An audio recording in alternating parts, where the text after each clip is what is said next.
Councillor আজকে আমরা ওর পর jail খাটাবো, jail খাটাবো, jail খাটাবো, jail খাটাবো।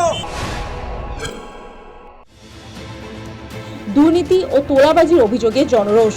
Trinamool কাউন্সিলরকে টোপর পরিয়ে শহর ঘোরালো জনতা। রানাঘাট পুরসভার ৮ নম্বর ওয়ার্ডের তৃণমূল কাউন্সিলর জয়দীপ দত্ত ওরফে বগাইকে ঘিরে ব্যাপক উত্তেজনা। ধৃত কাউন্সিলরের বিরুদ্ধে তোলাবাজি, হুমকি, মারধর সহ একাধিক অভিযোগ রয়েছে। মঙ্গলবার বগাইকে টোপর পরিয়ে গলায় পোস্টার ঝুলিয়ে রাস্তায় হাঁটানো হয়। স্লোগান দেওয়া হয়, জেলে বিয়ে করতে যাবে বগাই, আমরা বরযাত্রী, কন্যা যাত্রী যাব। বিদায় নিয়ে চলে যাবে মমতা, আমরা বরযাত্রী কন্যা যাত্রী যাব বলেছিলাম। তখন আমার টোপর পরানোর ঘটনার সঙ্গে যুক্ত নয় গেরুয়া শিবির, বলছে স্থানীয় বিজেপি নেতৃত্ব।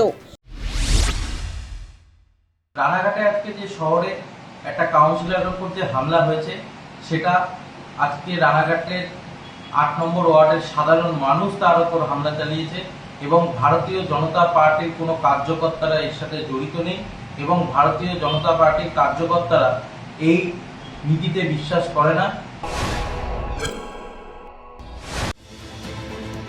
পুলিশের জালে শওকত ঘনিষ্ঠ তৃণমূল পঞ্চায়েত প্রধান।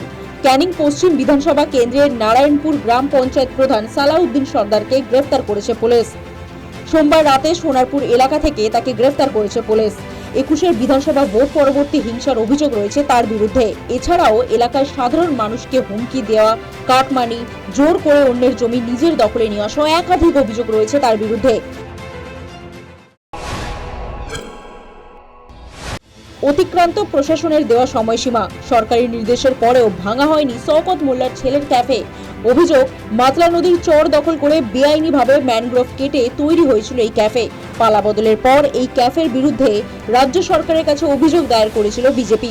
প্রশাসনের নির্দেশে নিজের খরচায় এই ক্যাফে ভাঙার নির্দেশ দেওয়া হয়েছিল। তারপরেও বহাল তবিয়তে রয়েছে ক্যাফে। এমনকি ক্যাফের ভেতরে জিনিসপত্র বের করা হয়নি।